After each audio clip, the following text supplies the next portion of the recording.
I guess I should ask you because I was talking to Tim Adams yesterday from Athletics Weekly, but last week, what's your biggest thing from last week? Like your most significant performance that jumped at you last week from the championships?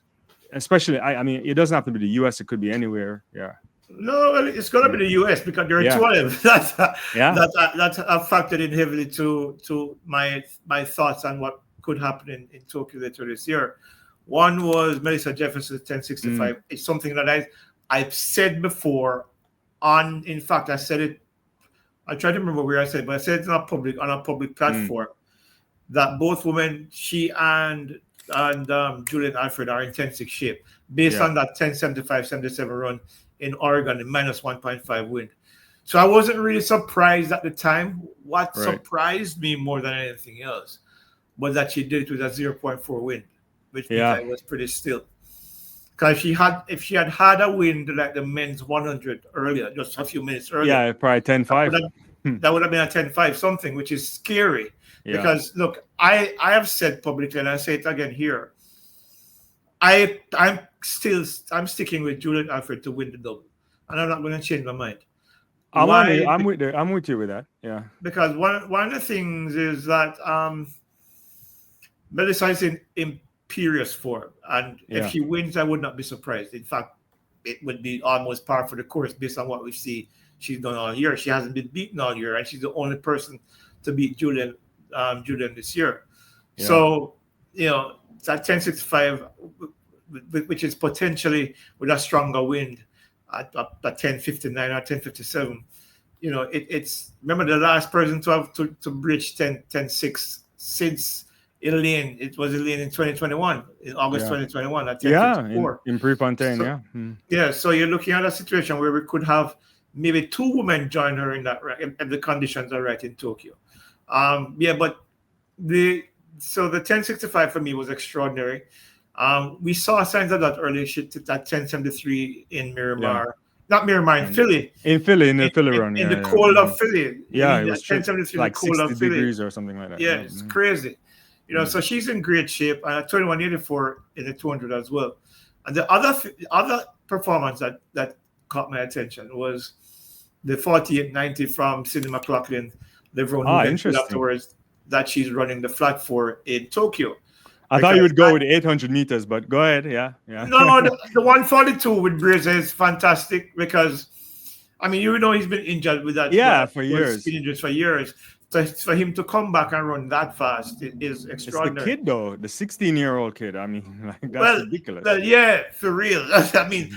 no, but you see, I'm thinking when I'm thinking outstanding performance, I was thinking more in the context of likely winners in Tokyo. In Tokyo, yeah. Yeah, I'm not that kid. I'm trying to remember his name as I speak, but Yeah, forget. Cooper Yeah, Luckenhurst, yeah. Hmm. yeah, he's really good at 142. Huh? Oh, it's outrageous. Yeah. Yeah, it's ridiculous because remember there was a time outside of the world record, there were guys that were winning championships with those With times. 143 high and Yep, one, even 144 was getting medals, you know? Yeah. yep. But do you see him challenging One Yumi with that kind of pace that One Yumi can set? And I I don't and know. even I don't Grazer think himself. so.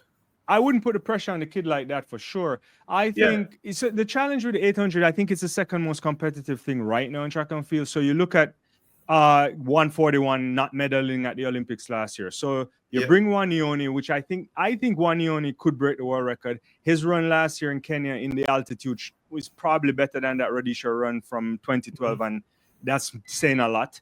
And then you think about Arap, Sajati, Atoy, Tual. There's a bunch of these guys, Hawker, all those guys. I don't Hopper rather.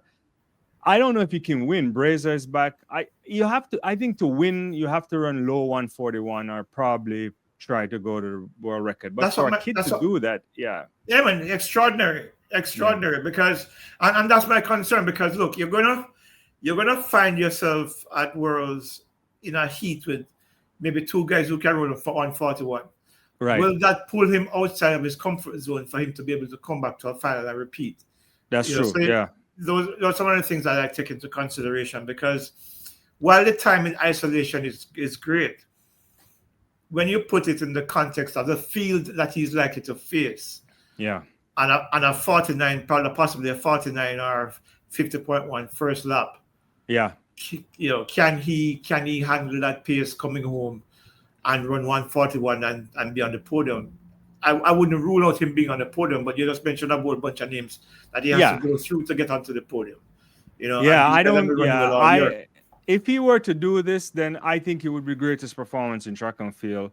I just don't know how else to say that, because Yeah, and you wouldn't be wrong. Yeah, the kid is a special kid, but we'll see. We'll definitely see if he can pull it up.